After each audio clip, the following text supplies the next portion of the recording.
비트코인 상승과 함께하는 상큼한 월요일, 크립토토마토 여러분들께 인사를 드리고 있습니다.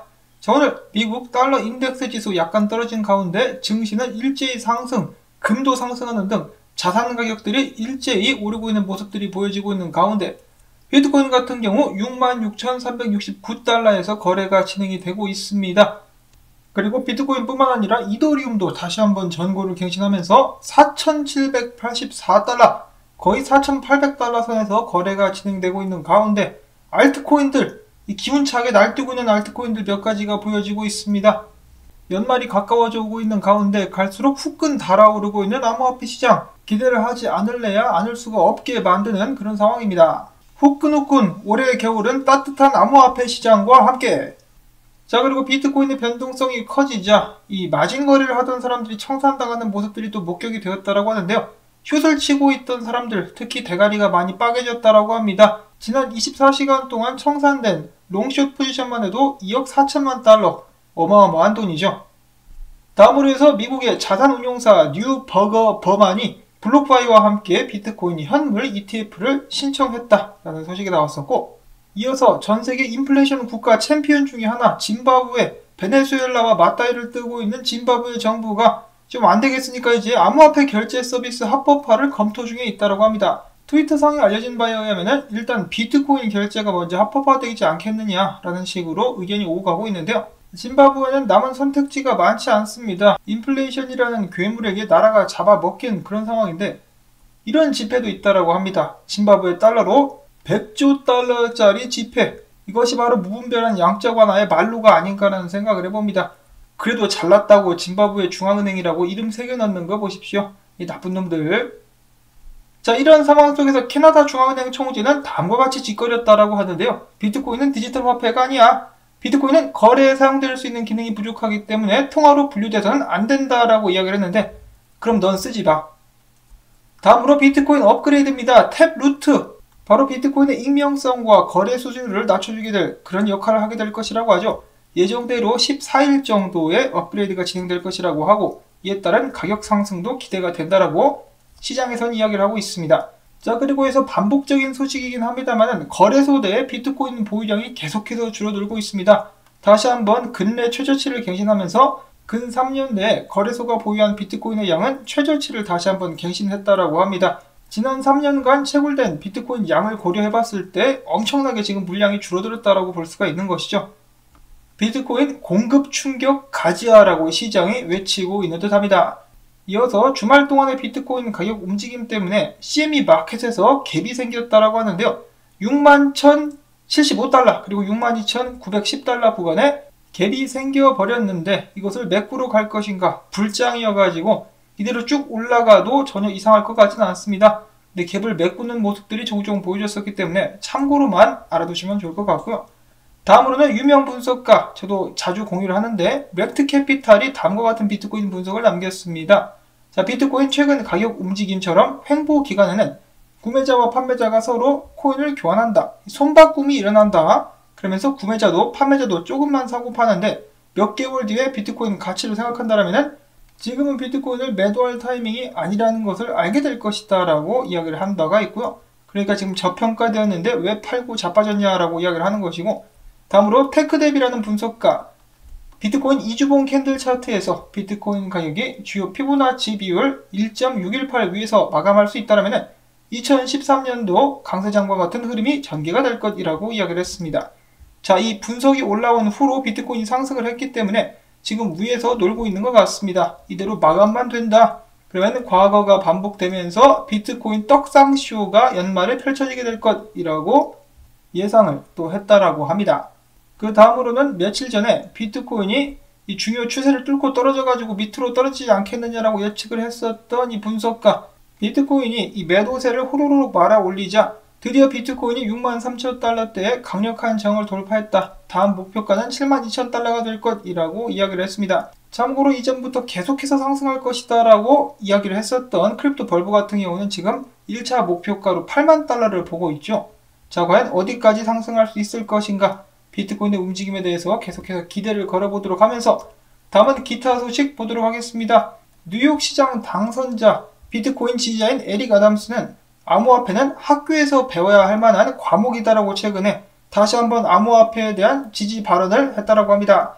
자, 정말 끼어있는 정치인이다 라는 생각이 들고요.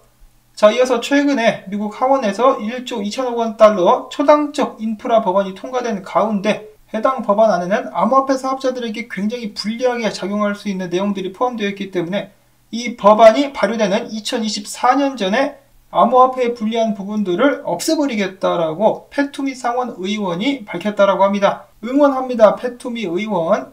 그런데 궁금한 것이 과연 2024년도까지 미국에는 어떤 일들이 벌어지게 될까? 인플레이션 그리고 비트코인 가격은 어떻게 될까? 굉장히 또 궁금하기도 합니다. 그때까지 제 방송을 시청하시는 모든 분들께서 부자 되실 수 있기를 바라보고, 자, 한편 한국에서는 정치권에서 계속해서 암호화폐 과세를 1년 유예해야 된다라고 주장이 나오고 있는 가운데 이 기재부의 홍남기 씨, 내년에 무슨 수를 써서라도 세금을 거둘 거다. 국회는 나한테 강요하지 말라라고 한번 들이댔다라고 합니다. 내가 독불 장군이 되겠다라고 지금 밝히고 있는 것이죠. 근데 약간 답답한 것이 이 과세를 유예하는 것도 좋긴 한데 지금 암호화폐 투자자들이 가장 크게 불만을 가지고 있는 것은 왜 이 주식이랑 차별해가지고 세금을 걷느냐 이거죠. 그것이 핵심이라고 볼 수가 있겠는데 그런 부분에 대한 언급도 좀 나와주면 좋겠다라는 생각을 해봅니다. 다음으로 해서는 오늘 솔라나에 관련된 소식들이 꽤 많이 나왔습니다. 자, 솔라나와 거래소 FTX가 1억 불 상당의 블록체인 게임 투자 펀드를 발표해가지고 이 펀드를 통해가지고 블록체인과 게임의 교차점에 있는 게임 스튜디오, 기술 회사와 기타 프로젝트에 투자를 하게 될 것이라고 밝혔습니다.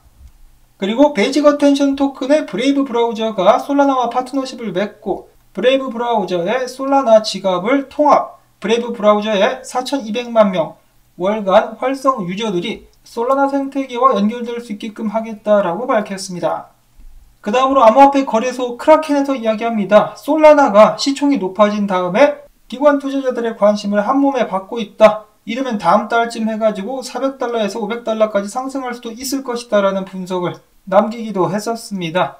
자, 유명 분석가 중에 블런츠 스마트 컨트랙터는 900달러를 예측하고 있었는데, 자, 과연 솔라나 어디까지 상승할 것인가 라고 하면서 많은 사람들이 기대를 하고 있는 가운데 사이버 캐피탈의 CEO 같은 경우는 솔라나 쪽에서 지금 사기가 이루어지고 있다고 밝혔습니다. 솔라나에 관련된 시크릿 월렛 비밀 지갑에 1200만 개의 코인이 숨겨져 있었다라고 주장했었던 것인데요. 아직은 사실 여부가 밝혀지지 않은 퍼드글일 수도 있다는 것을 명심하시기를 바랍니다. 자, 과연 이 숨겨진 지갑과 숨겨진 코인들의 진위 여부는 어떻게 될 것인지, 그리고 만약에 정말 이 지갑과 코인들이 존재한다면 누가 이것을 보유하고 있는 것인지 낱낱이 밝혀질 수 있기를 바라보면서, 다음은 멍멍이 코인. 최근에 멍멍이 코인 개발자들이 멍멍이 코인 네트워크 업데이트를 발표했다고 하는데요.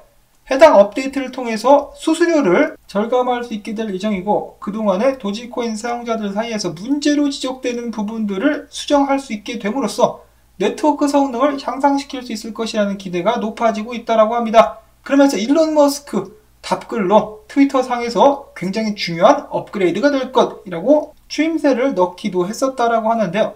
자, 지금 타이밍이 좋습니다. 이 불장이 다시 한번 끌어오르고 있는 가운데 도지코인의 네트워크 업그레이드, 다시 한번 도지코인 가격을 위로 끌어올리면서 진정한 개코인은 나다라는 것을 전 세계에 보여줄 수 있을 것인지 기대를 한번 해보도록 하겠습니다. 자, 다음으로는 마찬가지로 최근에 큰 상승을 이뤄내고 있는 크립토닷컴 관련된 소식인데요. 이번에 크립토닷컴 크로노스에서 메인넷 베타 버전을 출시한다라고 밝혔습니다. 이 크로노스는 디파이, NFT, 메타버스에 초점을 맞춘 코스모스 이더리움 버추어 머신 체인으로서 개발자들에게 이더리움 및 이더리움 버추어 머신 호환 체인의 앱을 즉시 포스팅할 수 있게 되는 기능을 제공하게 될 것이라고 하네요. 맷 데이먼 광고를 기점으로 해가지고 지금 40센트 옆구리를 찔러보고 있는 크립토닷컴 코인 계속해서 상승할 수 있을 것인지 지켜보도록 하시고요.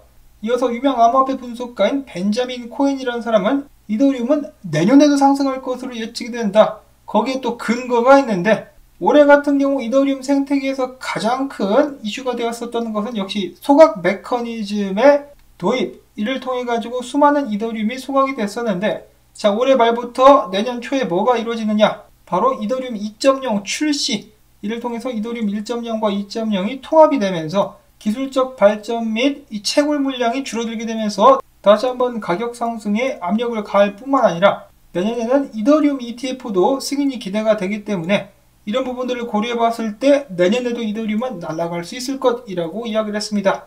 자, 상당히 신빙성이 있는 주장이라고 볼 수가 있겠습니다. 자, 가슴이 두근두근 거리는 2022년. 근데 2021년 아직 안 끝났죠. 올해 말까지 이더리움 가격이 어디까지 오를 수 있을 것인지 두 눈을 부릅뜨고 한번 노려보도록 하겠습니다. 자, 마지막으로는 오늘 또 살짝쿵 위력을 보여주고 있는 라이트코인. 라이트코인이 조만간에 슈퍼떡상, 급성장을 하게 되지 않을까라고 크립토벌브라는 분석가는 계속해서 기대를 하고 있다라고 하는데, 자, 노장으로서의 위력을 보여주게 될 것인가? 라이트코인의 이번 상승 주기 목표가는 1,500달러가 넘는다라고 하는데요. 라이트코인 팬들에게는 굉장히 기분 좋은 분석이라고 볼 수가 있겠네요. 자, 부디 올해 이번 불장을 통해서 여러분들이 들고 계신 모든 코인들이 엄청나게 상승할 수 있기를 바라보면서 오늘 영상은 여기서 또 마무리를 짓도록 하겠습니다.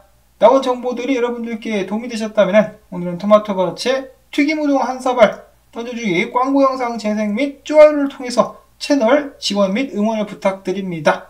자, 그러면 저는 다음에 또 새로운 소식 가지고 인사를 드릴게요. 안녕히 계십시오.